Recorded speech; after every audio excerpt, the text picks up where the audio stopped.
our organization meeting of the board here on January 5th, 2026 at 5:30 p.m. So good evening tonight. I'm sitting in a different seat than normal. Still next to me, though. And still next to Barb. At the first meeting in January, we begin the reorganization of the board, essentially electing board officers. But before we get started with that process, we'd like to take a moment to recognize our two new board members with some assistance from Barb Higgins and Bridget Edinger. So please, Alex, Madeline.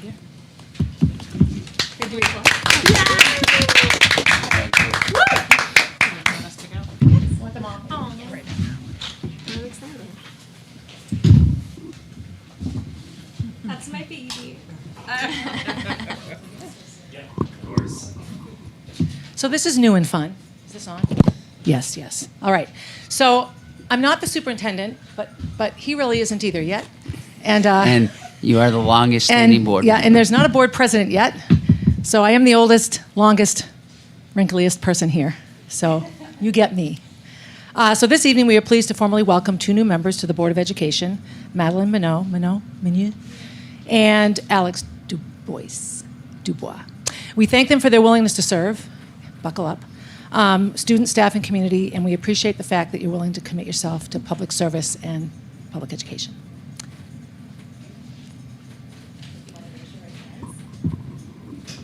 Do you solemnly affirm that you will faithfully and impartially discharge the duties of office of the school board member according to the best of your ability in accordance with the Constitution and the laws of the state of New Hampshire?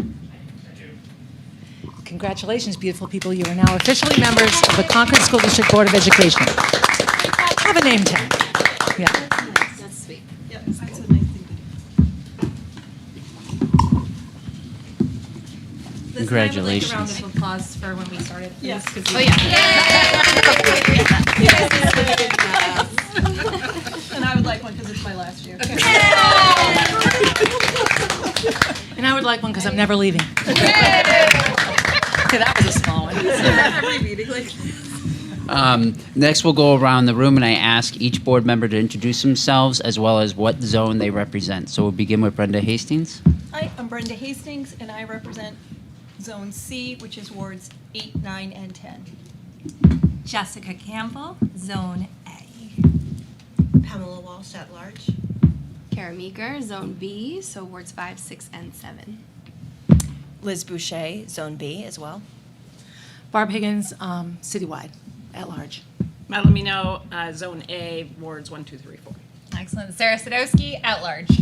Alex Dubois, Zone C, 8, 9, and 10. Thank you. I have a few quick items just to review before we get started. I'll explain the process of tonight's organization. First, the process is dictated by a board policy, and the authority is granted to us by the Concord School District Charter. A person can nominate themselves or another board member for a position. The nomination does not need to be seconded. Any member can nominate for more than one office. A member can decline the nomination during the nomination process. I will state the office we are seeking a nomination for. I'll repeat the name presented and ask if there are any further nominations. We're going to begin with nominations for the president of the board. Do I have a nomination for the president of the board? I would like to nominate Pamela Walsh. Pamela Walsh for the position of president of the board. Do I have any other nominations? Not hearing any other nominations, we can go to a vote. I'll close the nomination process. Voting can be done by voice, indicating aye when asked. All those in favor, opposed, or abstentions, or it can be done by secret ballot. I would assume we would go by voice, but if there's any desire to do secret ballot, now's the time to notify me. No? Okay.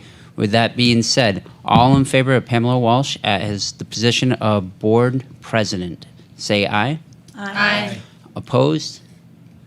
Abstentions? Done. Congratulations.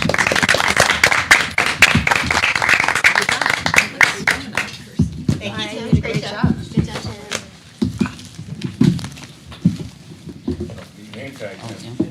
told you, only lasts like 2 minutes, and you're done. Is there any more of the script that I need to know other than the two other offices?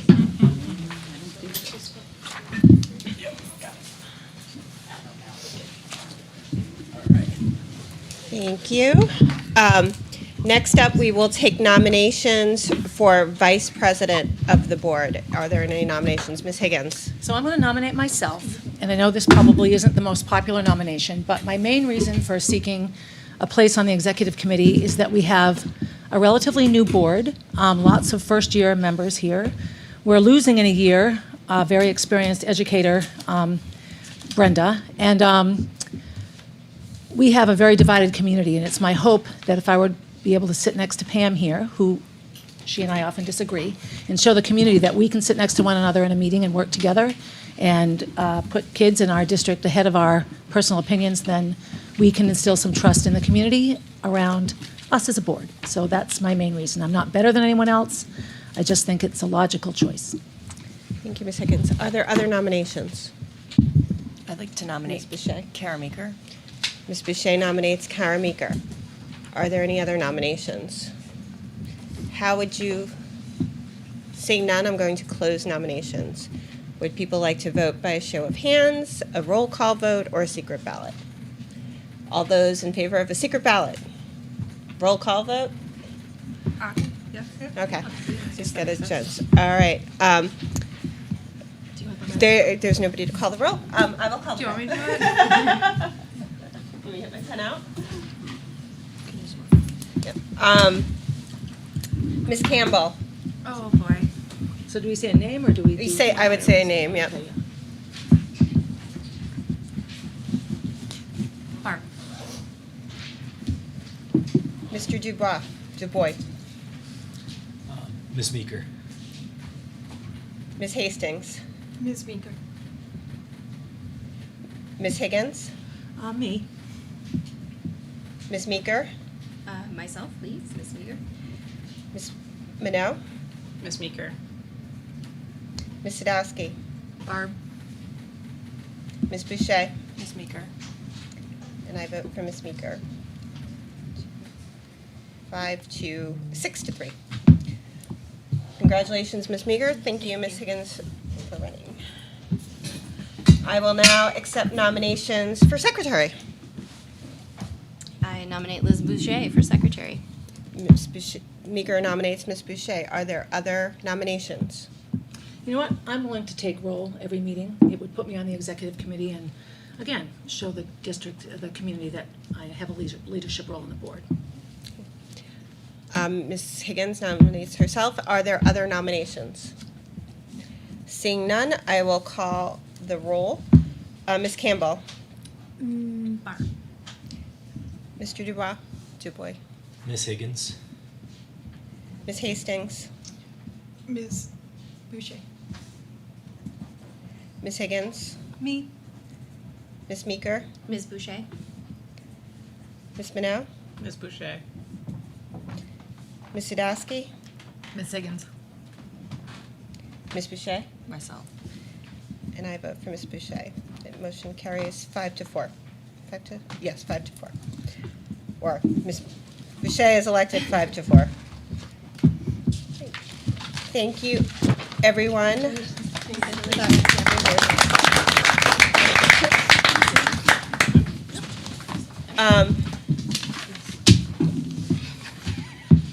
Couple of housekeeping items. We will be meeting, the executive committee will be meeting on Wednesday to assign committee assignments. So if you have not sent in an email with your committee preferences, if you're willing to chair or not willing to chair, please send that in as soon as possible, like by noon tomorrow. Would be great. We have our board retreat scheduled for January 24th. That's a Saturday, 8 to 2 p.m. You know, it's an opportunity to get to know each other, set priorities for the board for the year. We got a lot of big things ahead of us, including the budget that will start in February. We will need to make a decision about open enrollment and what we're going to do in that in terms of the budget. new course of studies, and of course, continued work on the middle school and Memorial Field projects.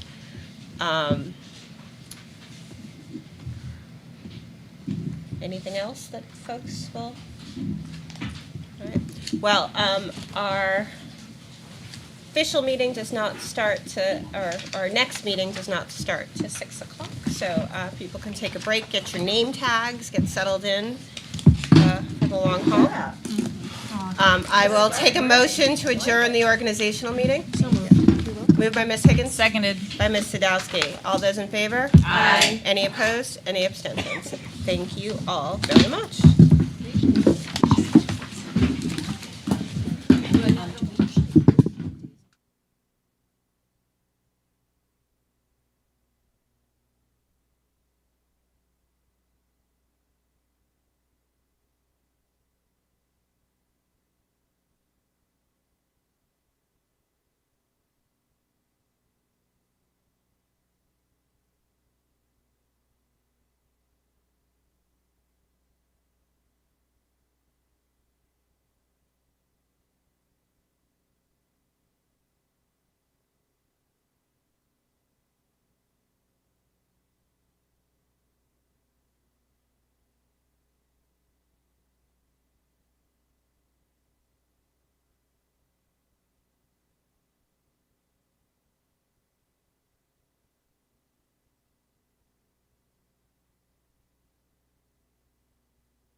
Good evening, and welcome to the January 5th, 2026 meeting of the Board of Education.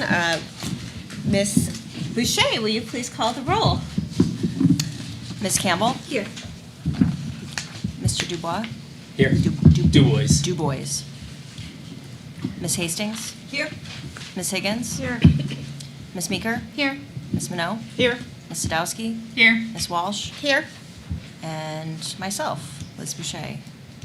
All here, we have a quorum. Great, thank you. Before we move to the regular agenda for the evening, we are starting with a public hearing on a bond loan resolution for the middle school project. There will not be a vote tonight. Mr. Dunn will go through the entire schedule, but the vote is scheduled for January 28th. There will be a finance committee hearing in the interim, but Mr. Dunn will go through all of that as well. So I'm going to turn it over to Mr. Dunn for a brief presentation. Sure. So, tonight, Could you talk into your... the hearing on the loan resolution for the middle school. The agenda for tonight is just a quick, again, presentation. We'll have public comment. Afterward, they will close the public comment, and then they will set a vote for January 20th day. Yeah. How about now? Oh, Yes. that's better. Sorry about that. If I had to enunciate, I would have. So first, I'll start off with an overall presentation. First, just to clarify numbers. On September 10th, the building committee recommended to the full board, and the full board approved the budget for the middle school. The total budget cost is $168,777,480. Then inclusive of that are tax credits and rebates, and you have to spend it to get it. So we will spend and then rebate it. That amount is $10.939159 million. Then the plan is there's a credit for an early bid package. We expect 60% drawings to be completed in April, and that will be enough for once the contractor is picked to go out to the market for bids to begin the foundation work. And there is in that built $2.1 million. So between those two is $13 million. But the board has approved the net project for this is $155,718,801. So very similar to our budget, we have to spend it to get it. Even though we approve a budget, the board approves a budget with grants and everything of 120-some million, it doesn't have all its grant money. It has to spend it to get that grant money. Very similar in this case. You have to spend that money to get that money. But ultimately, the goal is to be at 155 or less. This is the motion that was passed on October 23rd that night that has those numbers in it. I just gave you more of the detail of those numbers. This is the loan resolution that was introduced on December 1st and again is being discussed tonight, the public hearing. And the purpose of the resolution authorizes the funding for the replacement and reconstruction of the middle school. The project addresses the facility needs, safety, capacity, and long-term educational quality for students. It includes not only construction, but also the design, site work, furnishings, technology, and other related costs necessary to deliver a fully functional school. Again, the total amount authorized is $168,777,480, but it's inclusive of estimated rebates and credits of the $13,058,679 for a net project cost of $155,718,801. The figure represents a maximum authorization. The amount reflects estimates of construction and materials, professional services, that's architects, engineers, project management, permits, inspections, and contingencies, inflation and market conditions over the construction period, and financial and legal advisors. The financing method, or bonds for the long term, authorize the district treasurer to approve the amount with general obligation bonds, and the bonds are standard financing tools by municipalities for large capital projects. Borrowing allows the district to lock in at market rates, and match payment schedules to an estimated life of the building. The project's expected useful life is at least 30 years. Spending the costs over time ensures today's students benefit without placing the full burden on current taxpayers, and future users of the school share in the cost of the facility they will use. As it relates to the bonding, the decision on how to bond, structure, term, timing, and would be made closer to the time of bonding. And to the extent any debt service estimates are presented, they assume estimated interest rates based on current market conditions and are subject to change. I'm going to talk a little bit about the financing tonight. There is going to be multiple different options presented over the next month and a half to 2 months. Some of the stuff that was handed out was for information. We will go over maybe some of that tonight, but definitely at the Finance Committee meeting. But we have looked at a phased approach, which tomorrow I will be having more discussions with the financial advisor, where you borrow some portion now and another portion later. That is very similar to what we did with the elementary project, which is also in the handouts. We will also look at borrowing it all at once, which a lot of the plans that you see tonight show that. But there's also 20, 25, and 30-year term, which we'll talk about. And then you also have the way the payment structure is structured. You have what's called equal principal versus level debt. And on that slide, I do show the advantages and disadvantages of each of those. For upcoming meetings and financial advisor schedule, I think it's important to note in their document, you'll see one that says Hilltop Securities, and it says for discussion purposes, and it's a tentative schedule. You will see that January 5th, public hearing for loan resolution. That's where we are, and you'll see multiple dates after that. So it is a process. It is not something that happens quickly, but it is a process that we need to follow, and we are doing that with our bond counsel, financial advisors, the community, and the board. But at that finance committee, we're going to discuss and review the public testimony that will be heard tonight, the project history of the elementary consolidation and SAU renovation. Because one of the things I want to highlight is we have proof of doing something like this already, and we want to show the results of that. And where I feel we're at now, having been here, is that we're in 2010, very similar to what we did at the elementary school. But we have a track record of what was done there, and we can show that, and it's what we plan to try to do with this project. We'll talk about bond terms from 20 to 30 year, again, tied to life. How does it impact the annual budget and what are the tax implications? And also, we're going to show the impact of no state building aid for a program that is not in a moratorium, but the legislature did not fund it. And the Concord School District is #1 on that list to receive aid. And if, in fact, that aid was funded, we'd be entitled to $31.8 million. So, again, as President Walsh had said, January 28th at 6, they will vote on the loan resolution that I displayed earlier, which is right there. But Mr. Dunn, Yes. even when we vote on the loan resolution, that is going to the next step of the process. We will not have final debt schedules. No, so I'll At talk that a little point, bit about that will come at a later vote. Correct. So what you have to do is you have to satisfy your legal obligations, which they have to look at us and the full faith and credit of the Concord School District as an entity that can borrow. And we have several, borrowing has happened over the decades. And we have a credit rating from S&P, but we have to go through a whole credit rating process. You have to get what's called a POS, a preliminary official statement, which lists what our debt is, what our budgets look like, what our savings are, what the demographics of the state, of the city is, what the demographics of the state, what the city budget looks like. There's a massive amount of information that goes into it. So we're in the process of putting all that together.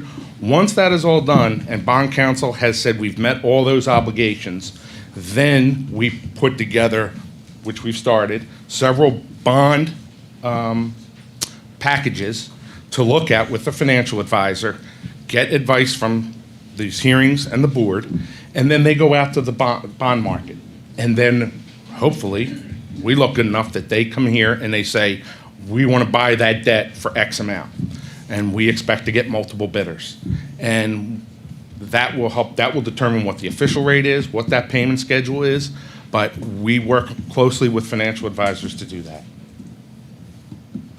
And as you can see from this schedule, it is a lengthy process. It's very involved, but we've done it several times before. Does that help? Do you want to go to public comment, or do you want me to address I anything? think if you want to here? walk through some Sure, of the yep, I can do that. So a couple things in your packet. discussion drafts. Yeah, well, yes, because these are for planning purposes. Again, these are no official, it's not like I turn these into an ATM and get money to come out of it. That's going to happen, I can tell you that right now. But I'll go through a couple things. One, again, I'll highlight the Hilltop Security, if you want to put that on your fridge, and if it changes, we'll post it on the website. Two, in your package, you'll also see the state building aid. This is what was projected to be in the budget and what the entitlement was. Again, they didn't fund it, but you'll see in 2027, 31.8 million was projected to be available. That is not. But we want to show how that would have impacted us being number one, and we'd be entitled to it because we have filled out all those forms. Let me go with two things. Let's start with, in there it says for planning purposes only, and it shows at the top, Concord School District bond repayment structure, principal versus level debt example, based on an initial $155,718,801. So what this does is this shows if we were to go right now and borrow every dime, which means we're spending everything on this project. There's no savings, contingency, everything is being spent. So if you take a look on the stapled page to the right-hand top one, which is a 20-year bond with the interest in year one and principal and interest in year two, and you have a nice big sheet that says New Middle School Financial Planning, Plan 2026A. And if you look in the Runlet principal and interest column, third column over, you have the date, you have the existing debt that we count, and then the third column is Runlet project.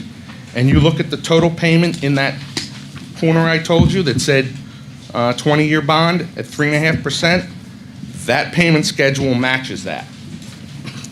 And if you go across, it shows you all the some of the components that we're using to look at how does this mesh into the budget, as it look at bond premiums, projected savings out of the project based on our history and how we've been able to run this project. The stabilization fund that goes back to 2005, the state building aid that we get on the elementary schools from 2010. And then it talks about your net debt service, and you can see we look at valuations, the school district budget growth, some, again, debt we're already charging tax or will be, and then what's over and above that. And then you see on a $400,000 home what those peak years are. So this is the amount that's over and above what you currently pay. Okay? So hopefully that. If we could just slow down a bit, because Sure. I know that it's been circulating It's a lot. on social media that this will triple the school district's tax rate. Mm-hmm. And I think it would be important to slow down and just explain Sure. why the components of how we will pay this back so that it, and how we've been saving so that it doesn't hit Okay. the tax rate all at Yep. once. Yep. So you want me to go through each column? I can do that. Yeah, I think Okay. if you do the stabilization fund Yep. and the debt service All right. line item, I think. So that the would be column that helpful. has stabilization fund, you'll see it has a 254,633, and then use of stabilization fund, 2005, and then you see a negative 4,590,000. The district board in 2005 decided to dedicate 5% of its general fund budget towards debt. So when we are below that number as far as actual debt, we put that money away, and it goes into a savings account, a trust fund that only the board controls. And then when we peak above it, we take the money out to bring the tax rate down. That's the purpose of that fund. By the end of June 30, 2026, we're projected to have $19.8 million in there. And then that money will be used to offset the peak years of this project. That's the purpose of that. Does that make sense? And because we're under the 5% now, we're still setting that aside, so the money that we've been setting aside for the building project will now go to the debt service? Correct, correct. Because we know that there's 1.1 million square feet of space that have to be managed by this guy. And we know projects are going to come about. We also knew when the elementary was done, and those three were done at the time, because there was knowing the aging buildings that were coming. So that is the planning that has gone into this since boards 2005, and to their credit, have been trying to maintain that since then. Board members have questions? Well, I actually do have Ms. one. Hastings? So if the state had funded building aid, Yep. we would have been in line for 31 million or so. If all the, conforming with all the rules, the building rules that they have in place, there's 31.8 million available. Considering the size of our project, I would think a good majority of that's going to come to us. And unlike the old way they funded building aid, where they did it over the life of what you borrowed, the new method is they give you 80% of your entitlement up front, so you take that right off the top, so you're not paying financing. Like when you look in the sheet I just handed out, you see the state building aid every year for the next, 13 years. They don't do it that way anymore. They pay you 80%, and then the final 20 when your project is done. So if that is the case. Yep. And we start this project before they fund it, again, Yep. do we still stay number one in line, or do we have to start over, or can we no longer use it at all because we started building? Under current legislation, once you put a shovel in the ground for the purposes of construction, you fall off the list. Unless the legislature does change something, we would fall off the list. And I know that this is what you've been waiting for. You were number 4. I believe it was Rochester and Monadnock that got it. Colebrook was number 1. You were number 2. In the last round, Colebrook dropped off. You moved to number 1. 17 districts dropped off. I'm sorry, 14 of the 17 dropped off. We are now number 1. So I would When would encourage we have people to to- reach out to the legislature. When would they have to decide to put that money back in order, before what date? Before we put Before we put a shovel in the ground? shovel in the ground, or there's legislation that helps us. Okay. They won't be revisiting this until 2029, however Okay, the so it's legislature. probably not going to happen for us. And you've been waiting for it. Right. Unfortunately, it's not, I have asked for clarification from the DOE. I've asked for a formal letter from them asking what the status is, because there's no moratorium, but you didn't fund it. But you have a program that we've complied with all the requirements and are on the list. Okay. Just wanted to make that clear. So 80% would take $26 million off this project, right up front. And to be clear, that 31 million is a reduced amount than what we're technically under the formula entitled to. Yeah, so just so we're clear, if the state had funded its $50 million, they have what's called a tail, and you see that in the diagram. That is obligations that they made to school districts, us being one of them, back in 2010, and funds the tail. Any differential is what's available for new projects. So that's how that number comes about. Okay. Anyone else? Great. We're going to open this up for public testimony. I'd ask people to try and keep their testimony under 3 minutes. If you haven't signed in, there is a sign-in sheet up there. You can still sign in. I'm going to start with the list, and then we will go from there. So the first person is Bob Wolf. He left and said he'd come back. He didn't think it was going to be up front. So Okay. Push him down the list. Mr. Russell.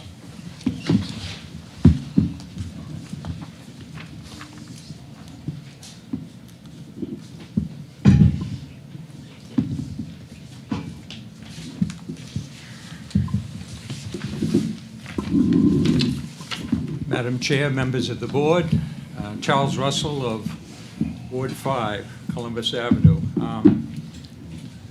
Seems to me a lot of this information that was given out should have been available a month ago. Handing it out on the eve of a very technical hearing is, I don't think is the most courteous thing, and I'd ask that you keep the hearing open until we come back on whatever day it's going to be, the 26th or the 28th. But that seems fair. But anyway, office of government are the substitute and agents and at all time accountable to the people. Government should be open, accessible, accountable, and responsive. That's from the New Hampshire Bill of Rights, 1784. 2022, this board told Concord the new middle school was going to be $80 million, 40% building aid, that's going to $32 million, going to knock it down to 48, and we got $15 million. We're going to have a $30 million bond. I think the city could live with that, the people could live with that. Since then, nobody has ever adequately explained why we went from 80 million to 175 or 168, and we don't hear where that reserve is not being used up front.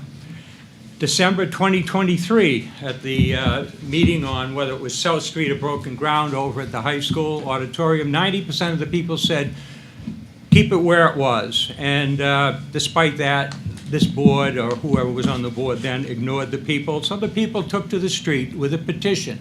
They wanted to let the people decide, and we did a petition drive, and the people put it on the ballot, and the people voted 2-1. To let the people decide. And so now the board is at another decision point, and to build a $165 million school. Public opinion is against this. Why? 44,000 people in Concord, 4,000 students. If they were all only children, you had 8,000 parents. You got 32,000 people of the 40,000 adults. 80% of the people don't have a child in school, and their tax rate is quite a bit more important. To the extent you want to ignore them again, the people go back to the streets with the petition, and they'll look to take back the school board autonomy. In Bow and Merrimack Valley School District, they get to vote on these things directly. It's kind of the town meeting thing. What would happen? It would be a variation of Senate Bill 2. This is what the amendment would be, a variation of Senate Bill 2. This board holds 2 hearings, decides the vote by April 1st, which is, I think, a statute, and 3 to 5 weeks later, the people of Concord vote. We're going to approve that budget, or we're not going to. And if it doesn't pass, then you have a default budget. You go back to the last year. We're also going to be putting in an amendment that would say any bonding or anything for a project over $100 million should be approved by the people. Bow, Derry, a lot of places tried to overspend, and the people voted them down. So that's basically where the people are at. You can avoid the charter change. You can listen to the people. You're their agents. You're accountable and accessible to them. So anyway, $100 million school, I think people could live with. Over that, no one's ever explained it. We went off and we got a Cambridge, Boston architectural firm that was more into champagne and filet mignon, and that's not the budget for Concord. Thank you. Thank you, Charlie.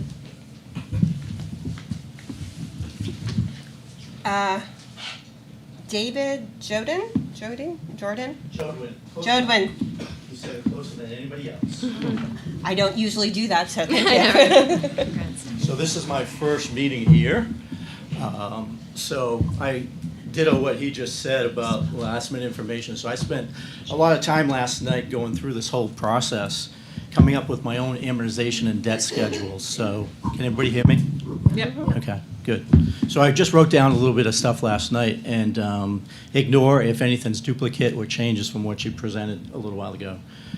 So I'm going to start out by thanking you all for allowing me to speak. I want to make it perfectly clear here tonight that I'm not anti-school.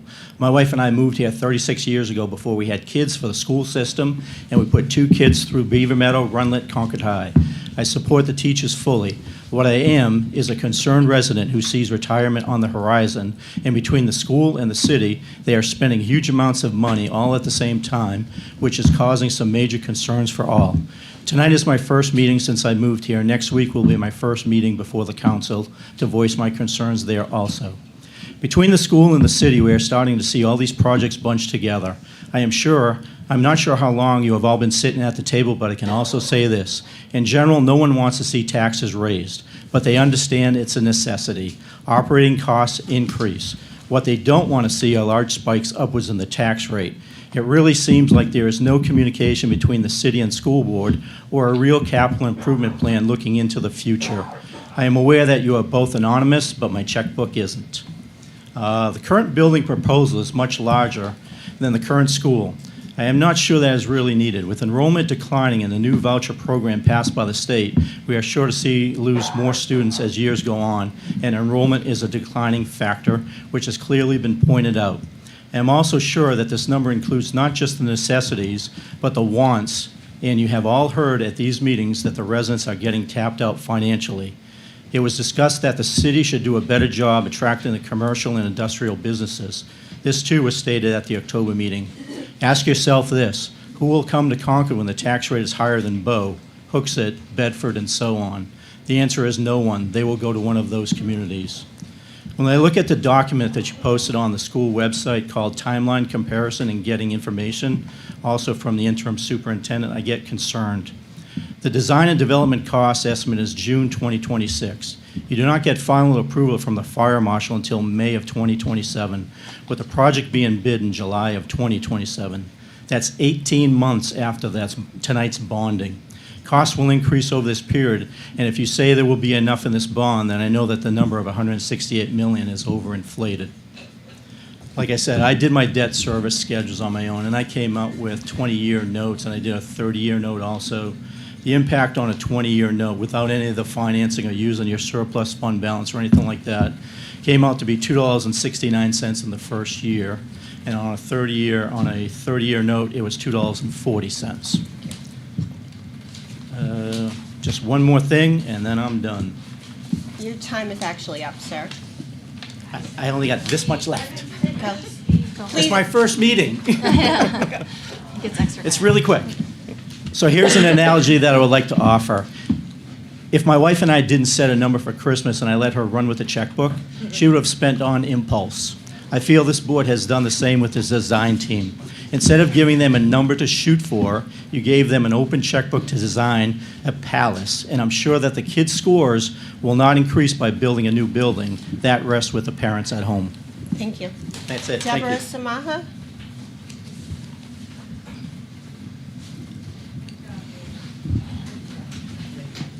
My name's Deborah Samaha.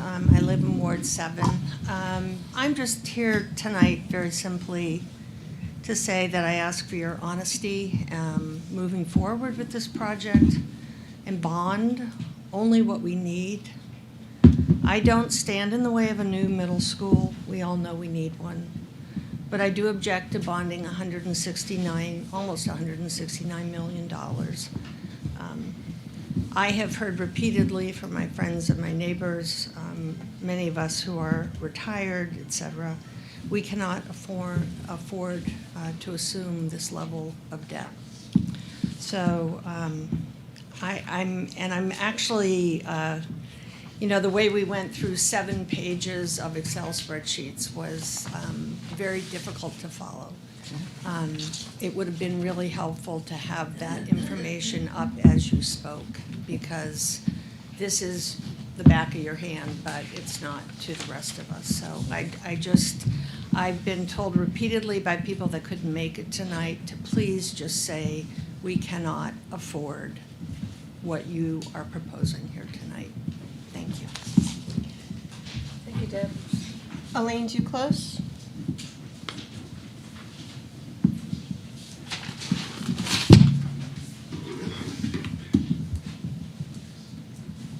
Elaine Duclos?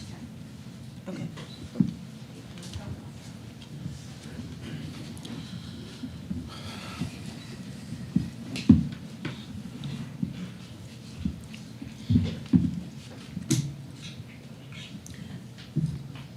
Hi, I'm Elaine Duclos.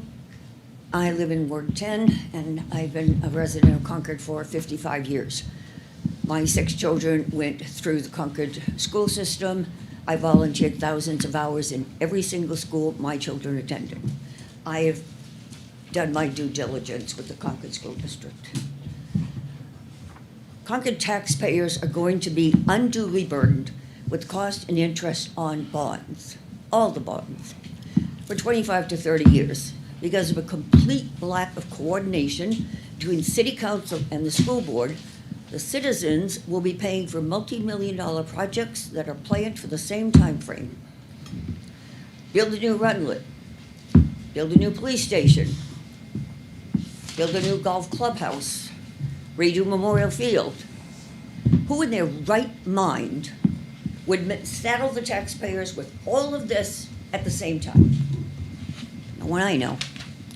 This is grossly irresponsible and unfair to all of us who do not have the luxury of caring how much basic necessities cost, much less support the personal agendas that some of you have and have had regarding Runlet. The figures you've made public, and there have been very few of them, and I will echo Mr. Russell's words, that to put those Excel spreadsheets on our chairs tonight is one more example of your complete lack of transparency for the public. You have not given us any breakdown of the cost, the interest on the bonds, and what you've given us has been, at best, a guesstimate that increases every single time you give us a number. It goes up 20 million, 10 million, 15 million, until with interest we're looking at $250 million. I'm sure you all know that we were promised no new school building until the bonds for the 3 new elementary schools were paid off. Well, you blew that off and you decided to build and bond anyway. Great. 9 people, or however many you are on the school board, do not have the right to make a decision regarding the cost of Runlet. The decision belongs to the taxpayers. How long will the majority of you continue to refuse to hear what we, the people, are saying when you choose to spend our money? Majority of you do not listen and have not listened. We cannot afford your Runlet. The middle school population, as has already been stated, is steadily decreasing, despite the fact that you want to build the most expensive middle school in the state. Your time is I'm up. not done, and I will finish. Your time is up, ma'am. I- Could you please be courteous to After everyone else 55 here now? years, I have a right to speak, and I will. And you had your speaking. I'm not done.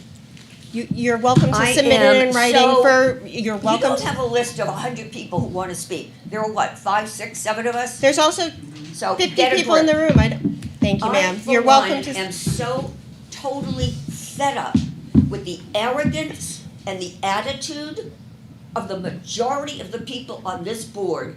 You act as though you are, what's the word? Autonomous. You do Okay, thank you, not ma'am. answer to the people. Ma'am, When thank you. that is your job. Thank you. Now I'm finished. Mr. Schweiker, your turn.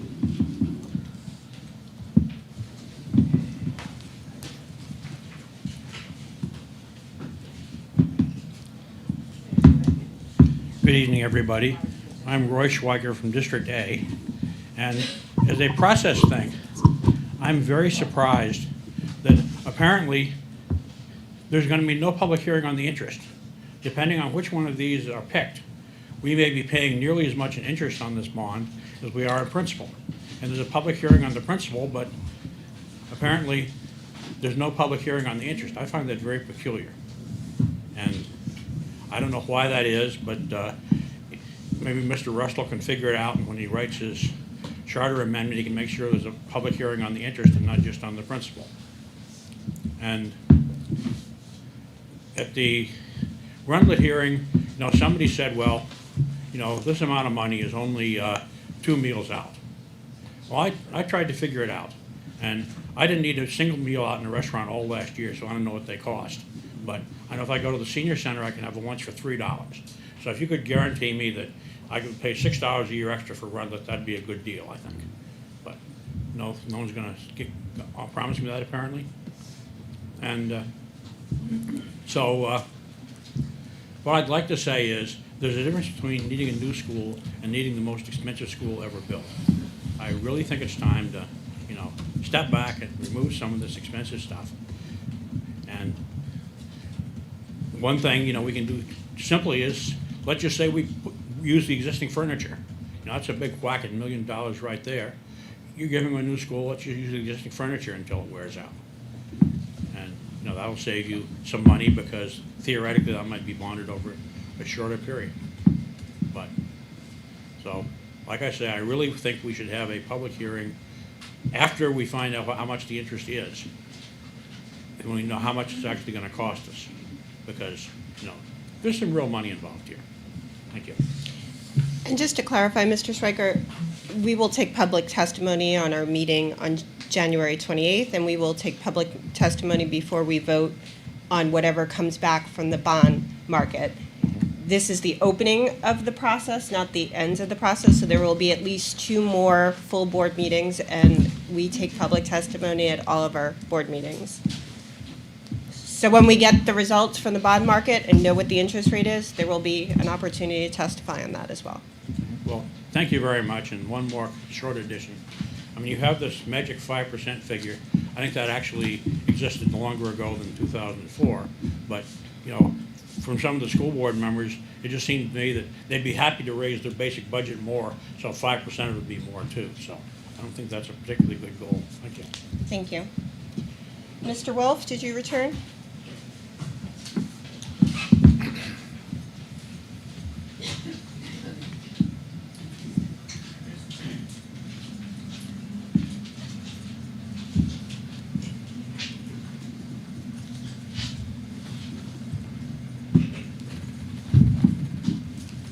Good evening, all.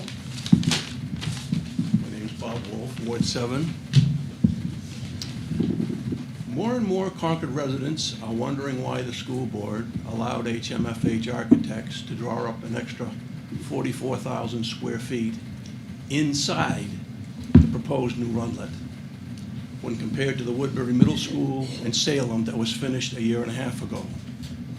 Both schools have exactly the same enrollments of 775 students, making for an easy comparison when it comes to the size of the 2 schools' square footages. Salem and Concord have the same middle school enrollment. Salem is a wealthier town with a median family income of $101,000 to Concord's $84,000. Salem also has a 1/3 lower tax rate. Why did Concord get a much, much bigger school with an extra $50 million bonded price when Salem proved 170,000 square feet is more than sufficient for a wealthier and lower tax town with, again, the same enrollment? Wealthier towns include all the bells and whistles when their current schools are worn out and need replacement. Woodbury Middle School, after planning and waiting for 15 years, got all those amenities. Parents, teachers, students, and taxpayers in Salem are more than happy with the results inside their 170,000 square foot building. That's 44,000 square feet less than Rundlet's current 214,000 square foot bloated, gold-plated rendition for the same 775 student enrollment. That's an extra football field of space inside Rundlet. Why? The extra cost for Rundlet's taxpayers is 44,000 square feet at $660 per square foot, which is HMFH's current figure for just the building itself. That's $50 million bonded dollars more than the smaller footprint with all the bells and whistles that wealthier Salem demanded and got. What is the board's explanation for placing this burden on the lower income taxpayers in Concord for this extra $50 million spending spree? And what will be the plan by the board to retrieve this $50 million? It's found money staring you in the face. Go get it. Reduce the plan to a maximum 170,000 square foot building with all the bells and whistles that Salem's Woodbury has proven as the maximum requirement in both municipalities. Thanks for listening.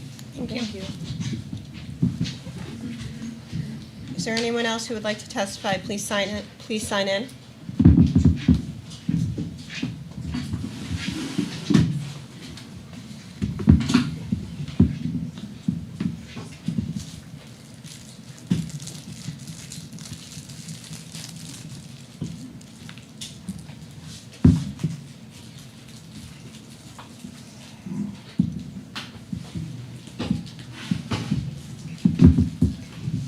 Good Mr. evening. Richards. My name is James Richards. I am a resident of Ward 3. I have had 2 sons that have gone through the Concord School District from first grade through graduation in high school. First of all, I would like to thank all of you for your service to our community. I know the time and the effort that you each put into researching decisions, talking with your constituents from all parts of the city, and working together to make the best choices for the students, taxpayers, and the community.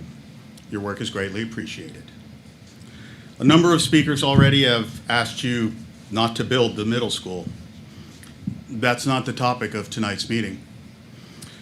That decision, the decision to build the middle school, has already been made and was supported by a majority of the citizens in a public hearing and at the ballot box.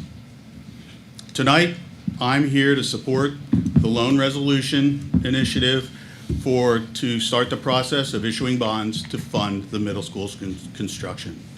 Delaying this process would not take advantage of rebates and incentives that are expiring soon and would only increase the overall cost. For the rebates and incentives alone, that would be almost $11 million. Not to mention that delaying will only increase construction costs. It would not be fiscally responsible to delay this bonding process, and I thank you all for the opportunity to testify. Have a good evening. Thank you, Mr. Richards. Ms. Brown. Hi, thank you, Pam, for answering some of my questions. The tripling is what is likely to happen with the revaluation of mobile homes and condos. That's just what other municipalities have seen, and that's before there's any other bonding. So I just wanted to point that out. So just looking at this, Jack, I'm looking at this column. This is not a question and answer okay, session. well, so then if maybe you'd just I'll like to ask this testify. and you can ask him to answer, or you can have him answer. It says existing debt, elementary and Rundlet HVAC, but it does not include the existing debt for the $16.1 million Concord High School HVAC debt. So I'm just wondering where that debt is. And I'd also like to point out that we are paying the debt for Rundlet HVAC through 2041.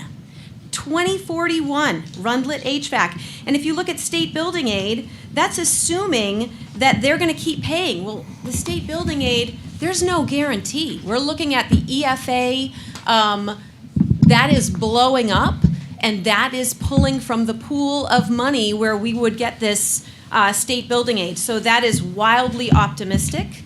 I'd also like to point out, as Ms. Duclos talked about all these projects coming due, what you don't realize on the school board is that the current city debt is $148 million. That's the city debt. We also approved $27 million in other projects. That's not bonded yet, but it will be. And we approved $14 million during our budget. That was approved, not bonded yet. So we just approved a police station for another $44 million, not bonded yet. So we have all these projects. All those together, not including the existing, is $117 million. This is outrageous. We can't do this to our taxpayers. And now the last thing I would like to say is the police station numbers that came out for a $350 home. Now we're also talking about layering bonds, so it's not all happening at once. For a $350 home, for a $48 million police station, it's an additional $234. So when I look at this estimate for a $168 million middle school, it doesn't make sense. That's all I have. You may want to go back and listen to the early part of this meeting where Mr. Dunn explained why the cost increase is less. He did it quite in depth. At the end of the day, it's a $168 million project, and this is a $48 million. And after 3 years, the bond, it's going to cost $243 on a $350,000 house. So I don't believe those numbers. Thank you. But that's all I have. Thank you for your time. Thank you. Is there anyone else who would like to testify? Seeing none, I'm going to close the hearing. Mr. Dunn, would you just do another quick explainer on the 3 parts of repaying debt service and why Yes. it's not an apples to oranges, an apples to apples comparison with the police station? So the various fields that I have on that 20, for example, the 20-year, because again, you earmark 5% of your budget for debt service. You have building aid that comes in on an older project.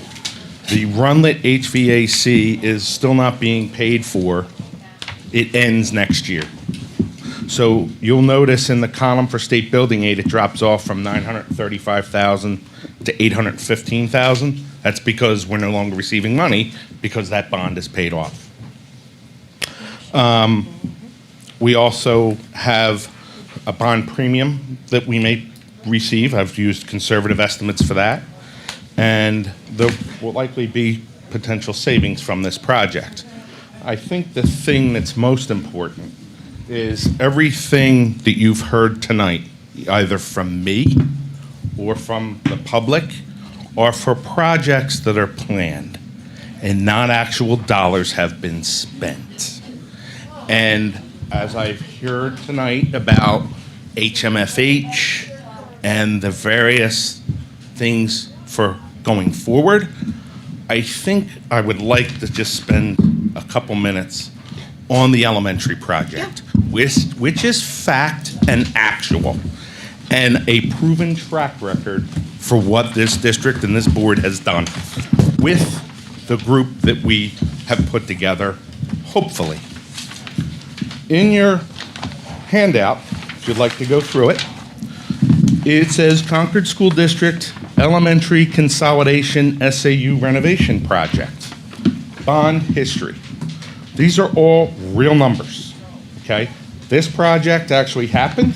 If you go to 152 South Street, that building is there. If you go to 53 South Curtisville Road, Millbrook, that building is there. And if you go to 17 North Spring Street, that building is there. So if you look at the fiscal year, and that's why I said in the beginning of my comments that I feel like we're in 2010, because that's where we are right now, just 15 years later. So if you look on this sheet, you see fiscal year, and then you see columns that says original issue payment schedule. Okay? That is the original bond when we actually borrowed. There's 4 columns there. There's principal, there's interest, which only interest was in year 1, very similar to some of the planning we're doing now. And then you had what was called a BAB subsidy, Build America Bond. So if everybody remembers who was around, there was a severe economic downturn in the housing market. Housing crashed 2008, 2009. And the federal government passed the American Recovery Investment Act of 2009. And those subsidies were paid direct to municipalities for when they borrowed money to do school or municipal projects. We capitalized that in this district, and that's where that money was coming from to offset our debt. So you see principal, interest, the BAB subsidy, and total. If the board did not have its autonomy, if it was not aggressive in doing what it's done, that is what would have happened, okay? I want to also highlight about this column. This column is also based on $55 million. The project was approved for $62,539,605. That amount back then caused the same exact conversations that are happening tonight and in the community. And they're listening because I hear it from the board. And because you've entrusted them with that power, what I feel, what I'm going to go through with here, we are going to duplicate. Because I'm confident in the team, I'm confident in the people, I'm confident in the administration that can do this. But I will say this again, I wish the state would come forward and fund their entitlement for state building aid, because it would help us significantly. Going back to this original, these columns. So you can see a $55 million principal. We would have spent totally $88 million on the project, which means about 20-some million dollars in interest, okay? Let's move over to the second column, refunded bond payment schedule. So when we get a bond, there is what's called a call date. Very similar to your house, you get to remortgage. Well, when you do a bond, you can't just do a bond and then next year, 6 months, I'm gonna remortgage or do something. You have to wait a certain period of time. So 10 years, we waited. Again, because of the autonomy of the school board, they were proactive. They voted to authorize us to refund the bonds. And the result was that ultimately a $450,000 a year savings in payments, okay? So you see in the combined column what ultimately this resulted in. A 49, if you look at the bottom of the combined total, principal $49,395,000. Grand total in payments, $77,132,000. So let's go through those numbers. Again, the initial loan authorization, which is a similar night that we had 15 years ago, $62,539,000. The board authorized an initial bond of $55 million. In the end, it didn't need the other $7.5 million.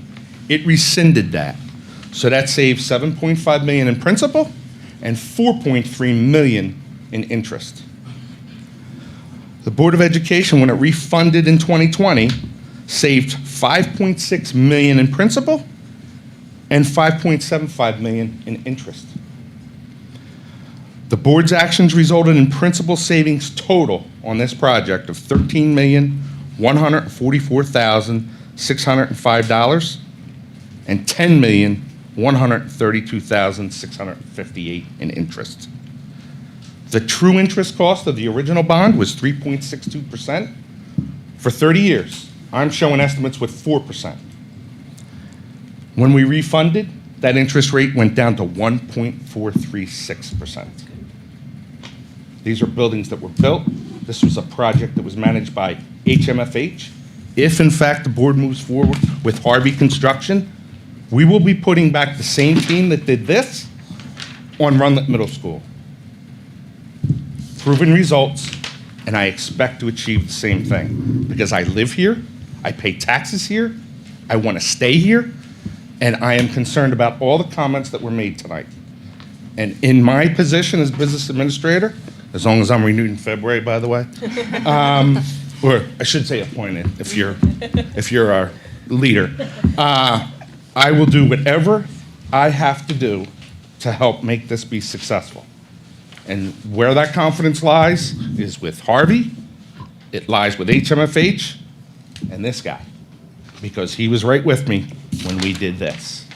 And to put that same team back together to do this, pretty impressive to me. Thank you, Thank Mr. you. Dunn. Thank you, Jeff. May I make a comment? Sure. So I cough. I just want to make sure on our website, our communication, that was a fantastic overview. It was about 6:45. I'm sure the timing, we could figure that out. I just want to make sure for the public, people who can't attend, they understand that that's a great thing to go back to in the video to rewatch. Jack, I also want to apologize that the councilwoman who questioned the integrity of these numbers left when you provided the answer to them. Oh. So thank you so much for taking the time to do this. Not a problem. Whatever people need, I'm willing to help. Thank you. I wanted to just touch on one other thing, which is, realistic concern about the combination of city and school district projects. This has been going on a really long time. I think we beat the city in before they started discussing the police station, but that doesn't matter to taxpayers who came first. I did just want to, highlight that Mr. Dunn has reached out to the city's finance director because we have our reserve fund, our savings, we have some flexibility on how we structure our bonds. They don't necessarily have to start in '27, so there are things that we can do to work with the city. And I don't know if you want to add to that, Mr. Yeah, Dunn? so very similar, again, going back to a proven project, we coordinated with the city on that. And that's why we did 30-year and not 20-year, because of coordination of projects. Same thing is happening now. I will be speaking with the deputy city manager. They understand that we have that fund. I understand that they have the police station, they have Beaver Meadow Golf Course, and we have some flexibility to throttle that. We both use the same financial advisors as well, so we make sure we are all on the same page. So whether it's happened directly, which a lot of times that does happen, we are also mutually talking with our financial advisor on how do we strategically do this. So we try to put out in this scenario the worst case. We're going to borrow everything, spend everything. Did this same model is exactly what I did 15 years ago. I'm doing it again because it proved it worked. And I understand the angst that it causes, and again, we'll do whatever we have to do to get this right. Right. And so the next step is that the Finance Committee will meet on January 14th to look at additional models, and that the board will vote on not a final interest rate, not a final payment plan, but on going out to market on January 28th. Yeah, these are all the legal requirements we need to fill to make sure bond counsel can vouch and our financial advisors can vouch that what we put in our preliminary official statement, our financial soundness, our budgeting practices, and that we have the right to go to the market and have the credibility to be bonded, and that people can bid on those bonds and that we will pay them. Great. Thank you. Is there anything else we need to do on this before we move to our regular meeting? I would just ask you to set the date of January 28th. Okay, do we need a vote for that? I would ask that you do that while you still have this session open. Yeah. We need to reopen. I will, Mr. Schweiger, Mr. Dunn actually answered the question about HVAC. The HVAC payments are done. For the qualified school construction bond that was used for Runlet, next year is the last year, if that was the question. If that was the question Yeah. that he answered. And in terms of building aid, this is not new building aid. This is the state tail. They've been paying it reliably since 2010, since they put in a moratorium Yeah. on new state building aid. There has been never any suggestion that they wouldn't pay that, except from Councilor Brown. And we did receive some email testimony that we will submit to the record. So with that, I will take a motion to set January 28th as the 6 p.m. at 6 p.m. for the board vote on the bond resolution. So moved. Moved by Ms. Higgins. Is there a second? Second. Second by Ms. Hastings. Is there discussion? Do we need a roll call, or is a voice vote sufficient? Please do a roll call, just, Okay, great. Ms. Boucher, will you call the roll? Ms. Campbell? Yes. Mr. Du Bois? Yes. Ms. Hastings? Yes. Ms. Higgins? Yes. Ms. Meeker? Yes. Ms. Minot? Yes. Ms. Sadowski? Yes. Ms. Walsh? Yes. And I'm a yes. Great. With that, we are going to move into our regular board meeting for the month of January. You're all welcome to stay, but we'll give you a minute to head out too. Thank you. Thank you. Thank you.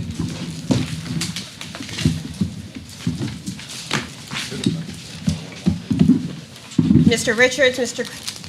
Croto, if you guys want to stay for old time's sake. Just thinking about that. Yeah, there's an alumni meeting now that Tom and I are going to. I want to just say thanks to Patrick Taylor, your clerk, Thanks, your guys. treasurer, Tom Croto, Thank you. and former board member Richards, all have been in discussions about this, so we appreciate them keeping up with us. Thank you. Thank you all.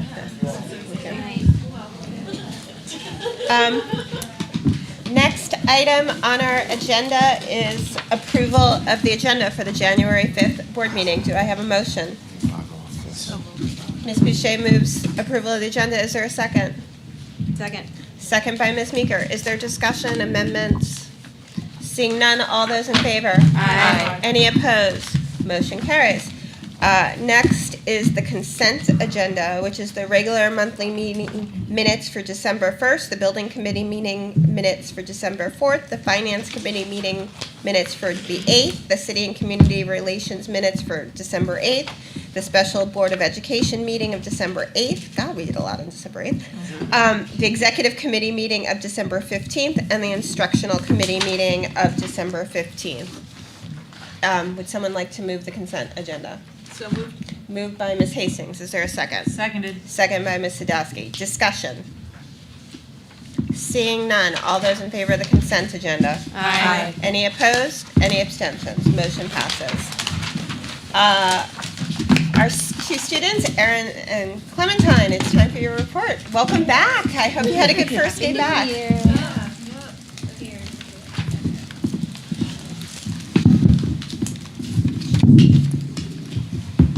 Hello everyone, hope everyone had a great holiday. I know we very much appreciated the 2-week vacation. Lots has been happening the last month and this month. We have course selections coming up soon for the next school year, which means that NHS will be paying the middle school a visit to talk about some course selection at CHS. Remediation plus intercession will occur this month at CHS along with midterms. I'm already dreading them just thinking about it. Granite State Invitational for selected music students at CHS will have a performance at Wyndham this Thursday, along with a chamber music festival for selected music students as well at UNH this January 10th. Please come and support. CRTC will also begin their preview days in early February. We have about 2 weeks left of the semester, so everyone is just trying to pump out these last weeks and start a brand new semester.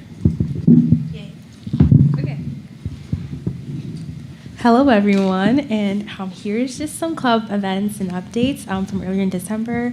So getting to the Y Club had a presentation about their overall purpose and are working closely with the administration to learn more about our CHS community and how to adhere to some in certain areas. Early December, Be the Change Club pulled off their Around the World event. It was a hit, trust me.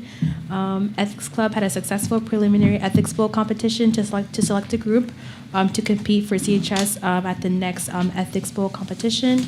And then Racial Equity went on their education field trip to the elementary school. I think it was Abbott Downing.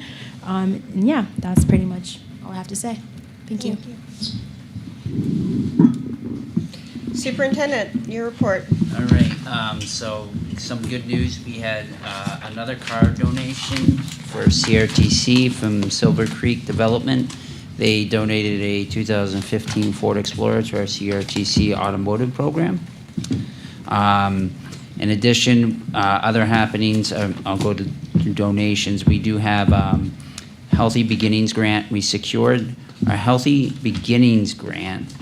Hold on one second. This grant helps us fund some of our family center happenings. We have staff at the family center. It expands opportunities for them. It also helps us to obtain community partners, individuals who come in and do musical performances, supply activities for students or children to do, as well as providing some food and snacks there. So that Healthy Beginnings grant was for a total of $18,000. In addition, we also secured a grant that helps provide some free music lessons. This is the New Hampshire Charitable Foundation, the Play On program. Mrs. Desmond worked with our music coordinator, Gabe Cohen, and we're able to secure this to the tune of $7,472. Then, other good news, we recently received anonymous donations for our food services to help with some of the food service debt, in the tune of a $100 donation, $200 donation, and a $1,000 donation. Other happenings around personnel, the CMS principal search is underway. The committee will be interviewing the initial group of candidates, And then from there will be other phases in which the candidates will have opportunities in the schools, and there'll be a much larger opportunity for members of the CMS community to weigh in on the different candidates. CHS Special Ed Director position will also reopen this month, and we will be forming a committee to begin the search process on that as well.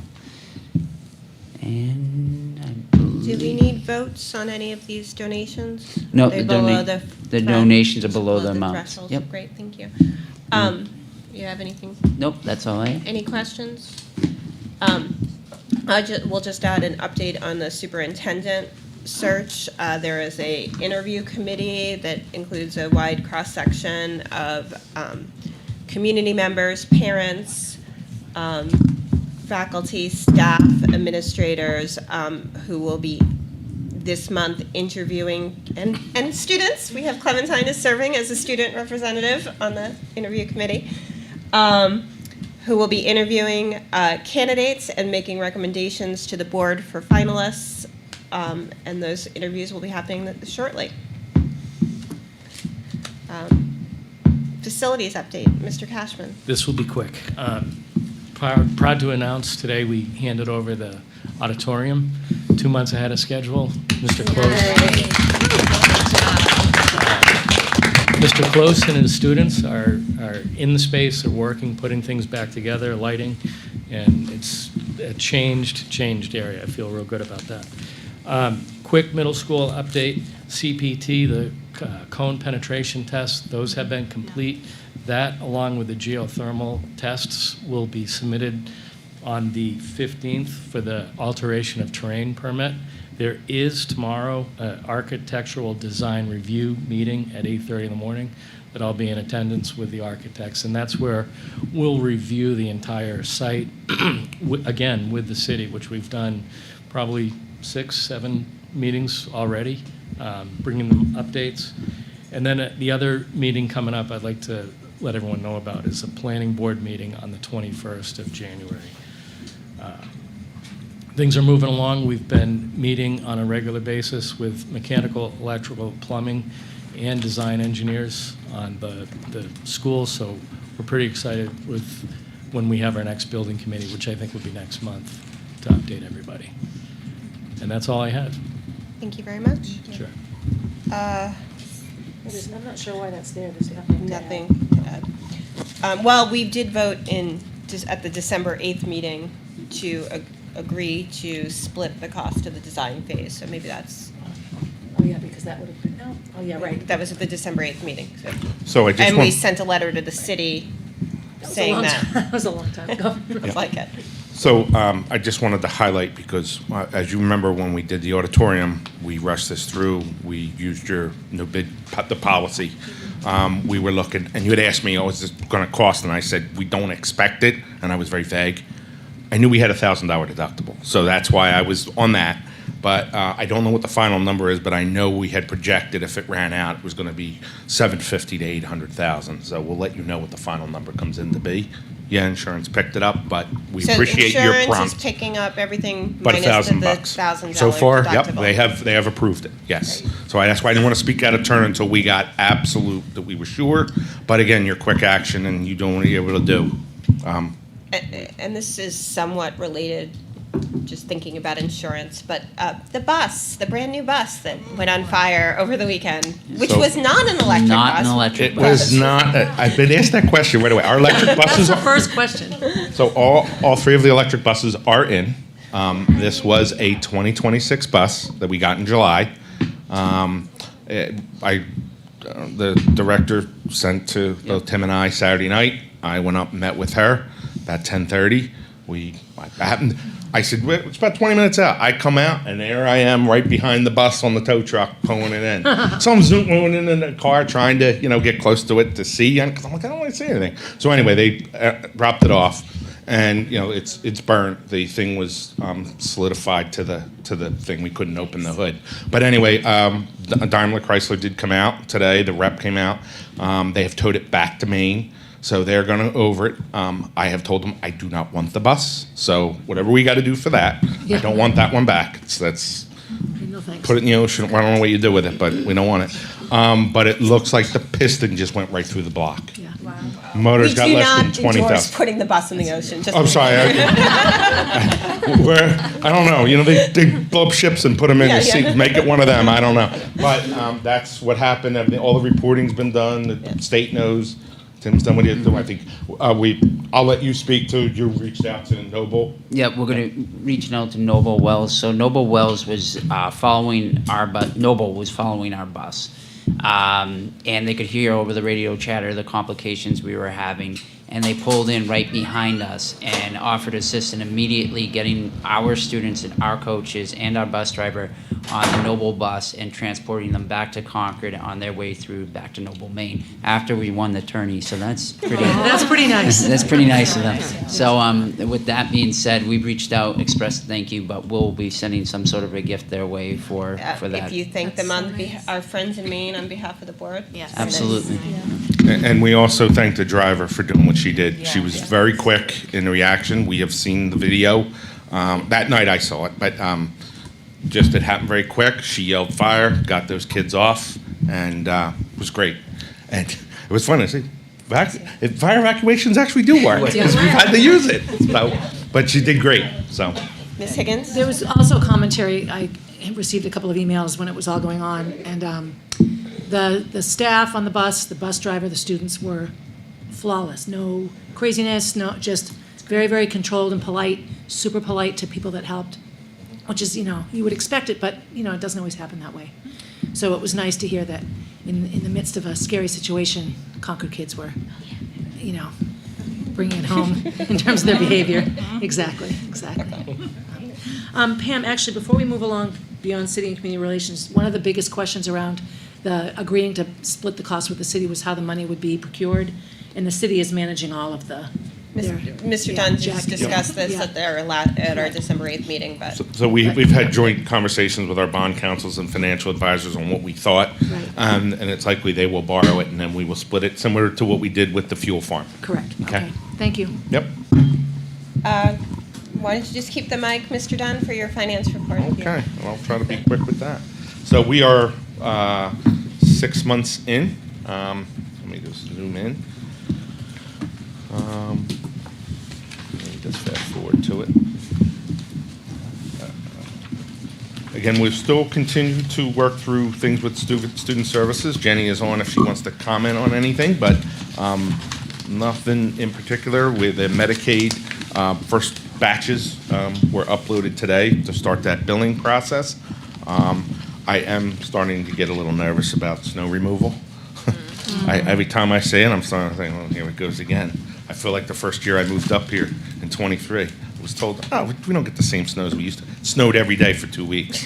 I was like, what is this? I'm getting bamboozled.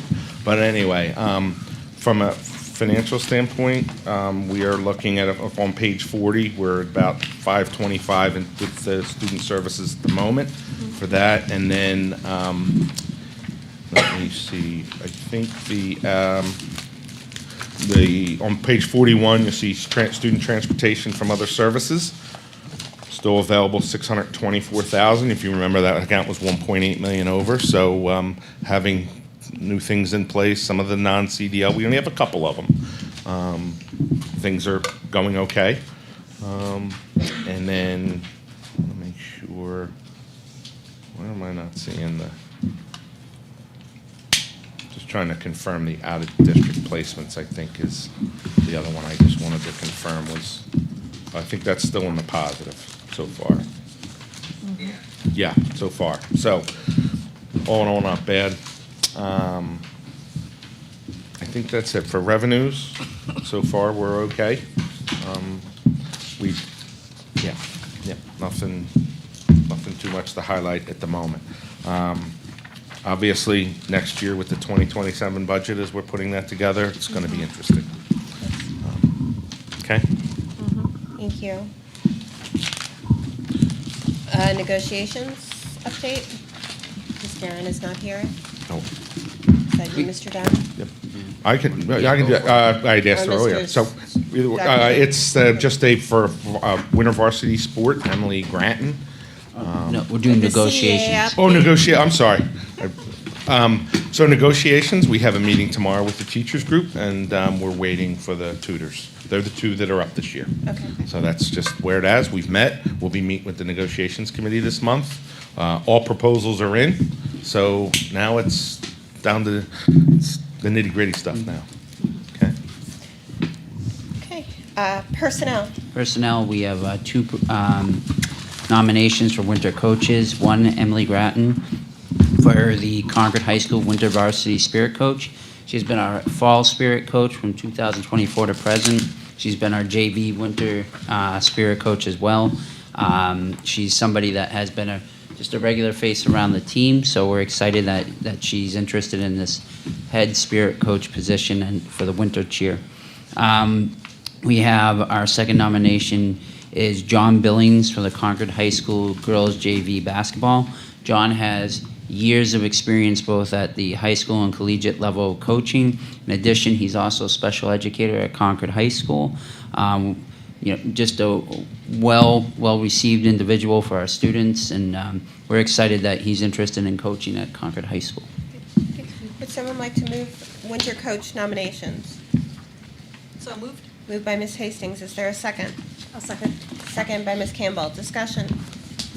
Seeing none, all those in favor? Aye. Any opposed? Any abstentions? Winter coaches are approved. Instructional committee. Instructional.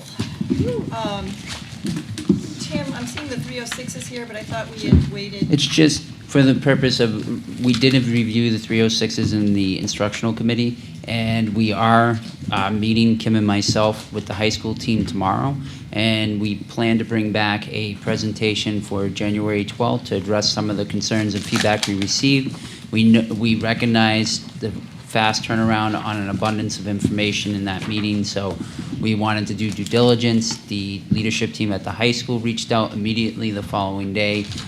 So we will convene tomorrow, and we will be back in front of the instructional committee on the 12th with the full intent of bringing that to the full board on February's board meeting. Thank you. I see Principal Gallo and Principal Fowler and Principal Richards. We got a lot of principals. Who's going to do the program of studies presentation? Anybody? Or no? You're going to do it? Okay. They're just hanging out in the back row. Thank you. Mrs. As Gallo. far from us as they can get. Mrs. Gallo, you're welcome to Come move up at if least you'd one like. row closer if you'd like. So I think, as you mentioned, I believe Erin mentioned this, that students are starting to sign up for courses, and they're doing a presentation, the high school is doing a presentation to the middle school students about the program of study. So we feel a little bit of a need to act on this. Is there one more? Yeah. Okay, thank you. To act on the program of studies, but we would like to do a omit page 6, because page 6 shows the 306s as we presented to the board with a number of credits. And that's the actual document that we're going to go back and revisit tomorrow and in the coming days to come up with a different proposal, given the feedback that we received from the board. So in approving the program of studies for the purpose of getting it into the hands of the Runlet middle school students and for the purpose of students being able to look at the program of study and sign up for courses, we would just respectfully ask for an approval minus page 6. Is there anything you'd like to add, Mrs. Gallo? No, that was great. Are there any new courses and everything that we proposed back in October? What was your question? The new courses and stuff that you guys brought to the board back in October reflected in it? They're for in elected? there, Awesome. yes. Some exciting stuff that was Very, brought to us. yeah. We're very excited about the program. We also talked today about whether or not we would do any printing this year. We're leaning toward not printing because we need to wait on page 6. Mhm. There are many other schools that don't print their programs of studies. They're digital. And so that's something that we're leaning toward. Happy to get your feedback, though. In the past, we tried not to print for everybody, and we try to keep some on hand because it's a great informational piece to families and stuff. I would think like maybe when we have that page 6 updated and approved that it Get might some copies made. Yeah, just a Okay. few. Could we ask the students how they feel about that? they're already looking through it over there. I see you. You How two do don't they want to feel leave. about not having it printed? For the printed copy or digital copy? She said it'd be fire. I would like a printed. Fire needs good. Oh. Yeah. That should be recorded, fire. Fire's bad on buses. I thought you were good. So what I'm hearing is that our student reps would prefer a printed copy because they like to highlight it and go through it and make notes. So if we could have some available, that would be helpful for them. That's a good idea, but like I feel like at the same time, kids are like more like able to use it. I know when we first got one like a couple years ago, I lost it so quick. So a digital would also be fine. Doesn't matter. So some people will want one, some may not. So make Yeah. some available and then, that makes sense. Courses, I'm actually mad. I don't think you two are going to leave. Ms. Boucher, just one other comment is having a couple available when we have public events is always nice to Yeah. show the public if we have a tabling event. Along with the CRTC brochures. Yeah, I don't think we need a lot, but it's always open to a page. I think it's so important that people get an opportunity to see the robust offerings that we provide for our students because it's very inspirational. It makes me want to go back to high school. Well, and the very impressive pathways and how it's laid out for students and when they should take classes and what classes they could take if these are the things they're interested in. We should give a copy to the people in our audience so they can take a look too.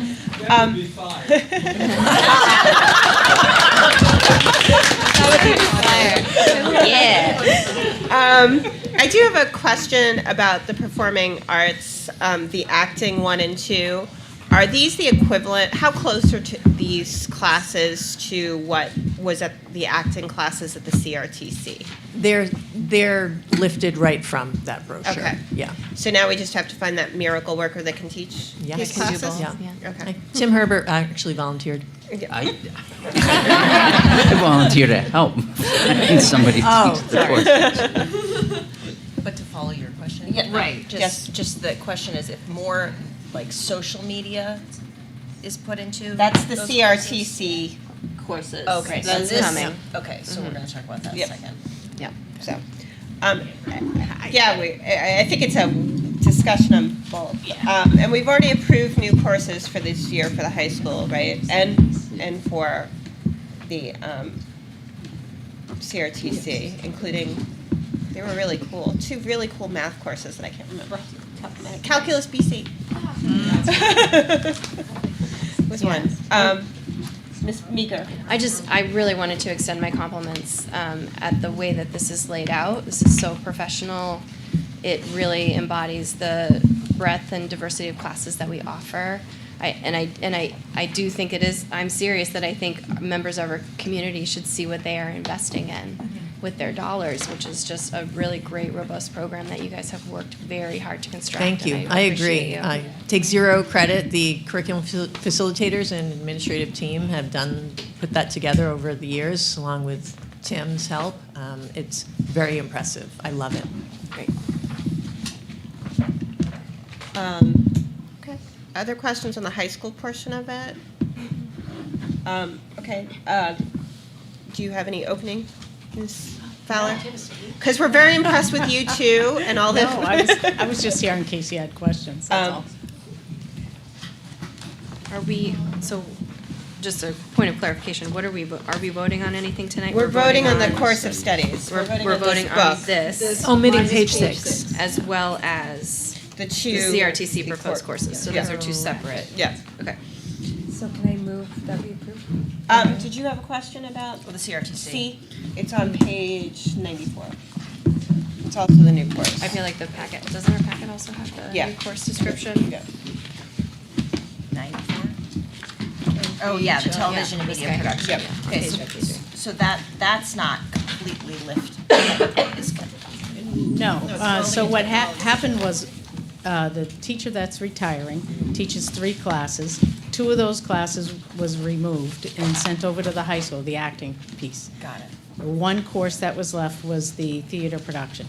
Those numbers were very low, like the last 3 years, 15, 18, 13. So in order to hire another full-time teacher, I looked at that program, and Salem, Nashua, and Wolfboro offer the same type of program, but have the digital TV media component to it. And looked at that, how they described their program, and added the same thing so that we could add the same components and offer it in all 3 blocks. So we're mirroring the same type of program, the same competencies that the state requires us to offer, so that we can keep the program, the production, theater production piece, but expand it so that it is, has more of a multidisciplinary approach to it, so that we can get more kids involved in the video production. And do we envision that there's one person who both knows the technical of theater production with podcasts? And I mean, Yeah. those are very different Well, things. we've already gone to Nashua, and they said that, yeah, that usually people in those industries have a lot of the similar skill sets. So I didn't feel a concern when I already went down to Nashua and wrote to both Salem and Wolfboro. So we still have 2 more field trips to make, but they didn't seem to think that that was a big issue. Usually people in those industries are very familiar with it. There'll be some training, of course. They're not, as the current teacher had to evolve in his current position, over time, we would expect the same thing to happen to that teacher. And it's been in all our programs. There's always been an area where we've had to hire a teacher, and they've had to take on perhaps a new skill set and grow into that position. So I'm thinking that's probably going to happen here. I noticed this is just one. Right now, it's a 2-year program. Is the thought that the theater production, television media production 2 will come next year? It will run next year, yeah. So the kids that are in year 1 right now will do a year 2. So there will be a year 2. Yes. We're not seeing it yet. Because we have the description already on the books for how it's written now. Yeah. So we will teach that. That's not a new course. We're going to keep the existing course for Correct. this year, and then next Correct. year it will be a television and media production 2 Correct. as opposed to theater Yes, production and 2. so the Okay. students that are already in the program will help transition that program to the next level. So, thank you. And you Yeah. still envision a lot of hands-on experience that can be in the theater space as well? I know we have Yes, some constituent yes, concerns. absolutely. Could you say a little bit about that, please? Sure. So as you can imagine, we have a lot of inventory, including a $40,000 panel that is, runs the theater program. That's CRTC's budgeted item through Perkins, the federal grant. So a lot of the equipment that's in the theater program is actually CRTC's inventory. In order to, take that inventory, that belongs to CRTC. So that would be under CRTC's jurisdiction still. So that teacher will still be in the same classroom, overseeing the same supplies and equipment. There's also a bank of computers, Adobe Premiere, all the same software, all the same IRCs, everything, the curriculum. So that teacher is still teaching in that same classroom with that same supplies and equipment. It's just that in order to break out into those other 2 sections of the class, they'll be adopting that TV, podcasting, YouTube, and they're going to have their own strengths as well and focus areas. So we just, it's hard to answer a lot of questions because you're taking a brand new teacher and you're taking a retired teacher's curriculum, and their strengths and weaknesses around that teacher and the individual is going to build over time. So I'm pretty confident. I mean, we've already spoken with the other schools, and there's just a whole community out there of a lot of people that are in this space. So, Mr. Dasky? Excellent, thanks. And that's the kind of thing, like, you could bring the advisory board in on. I've already spoken to enough people that I have a pretty good level of confidence in this area right now, including a current advisory board member that's on the board, and of course, the current teacher. I mean, I haven't excluded speaking with the current teacher, who's going to be an important player in this transition. So, Further questions? And the other proposed new course is welding technology. yes, I just don't want to forget that. Don't want to forget that. We had a scheduled visit to go to Newport, but we had our snow event in Newport, so we have to reschedule that. We will vote on these after public comment. Is there anything else from instructional, Ms. Hastings? No, thank you. Okay. Appreciate you, Ann. Thank you both very much. Is there any public comment on the agenda, on these items on the agenda? Seeing none, I'm going to close public comment. The first vote is on the program. I would take a motion to approve the program of studies minus page 6. So moved. Moved by Ms. Higgins, second. Second. By Ms. Campbell. Is there discussion? Who was the first? Ms. Brenda or Higgins. Higgins? Okay. Is there discussion? Seeing none, all those in favor? Aye. Any opposed? Any abstentions? Motion carries. Can I have a motion to approve the 2 new proposed CRTC courses, Television and Media Production 1 and Welding Technology 1? So moved. Moved by Ms. Hastings. Second by Ms. Higgins. Is there discussion? All those in favor? Aye. Any opposed? Any abstentions? Motion passes. Other business, including monthly enrollment reports on page 55. So, monthly enrollment reports. Some areas have been pretty steady. We have gone up in 1 student overall in the elementary level. Millbrook has actually seen the most fluctuation, while others went down. They went up 3 students. RMS is up 1 student from last month. Our preschool enrollment numbers have increased by 4 students as well. Other things we continue to watch is our numbers in our kindergarten sections at Millbrook School. We've been on top of Crystal McAuliffe School, and we have been we've secured a teacher assistant to assist with the Crystal McAuliffe School kindergarten because of the size of the classes. We are paying close attention to the size of the classes as well at Beaver Meadow School because they are up there. In addition, other key things to highlight is our transitional living situation. Population has increased by 11 students. So it was 87 in the month of December when we met. It is now at 98. Our English language learners, ELL, student population has increased by 15 students. It's gone from 323 to 338.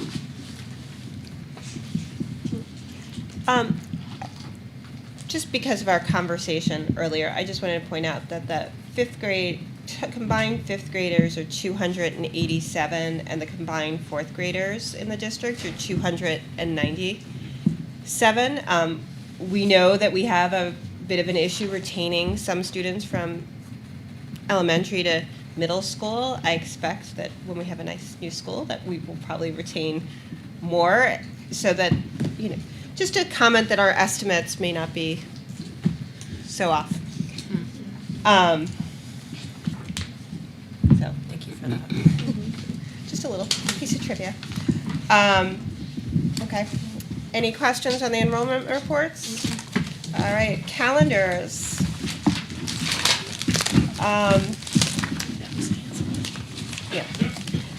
Executive committee is meeting at 5:30 on Wednesday. Please get in your requests for committee assignments because that's what the executive committee will be doing on Wednesday, assigning committees. Everybody ends up in finance and negotiations if I don't hear from you. That's not fair. Yeah. I'm very. I've served on both. I like them, but building committee is not meeting on the 8th.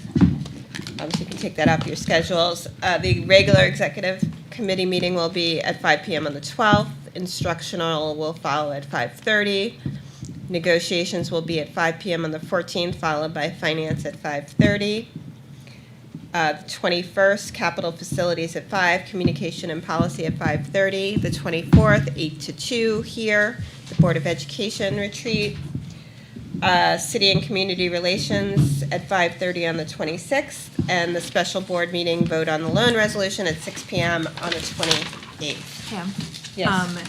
The 14th, I'm going to be in Buffalo for work. I can dial in, but I'm wondering if there's somebody that can chair in my absence, and I'll dial in. Well, we got to figure out the committee. We don't know yet. We don't know yet, so, but yes. Oh, that's tough. Oh, my God. But I guess that means you want to stay as chair of finance. Great, No. awesome. No, you're in finance.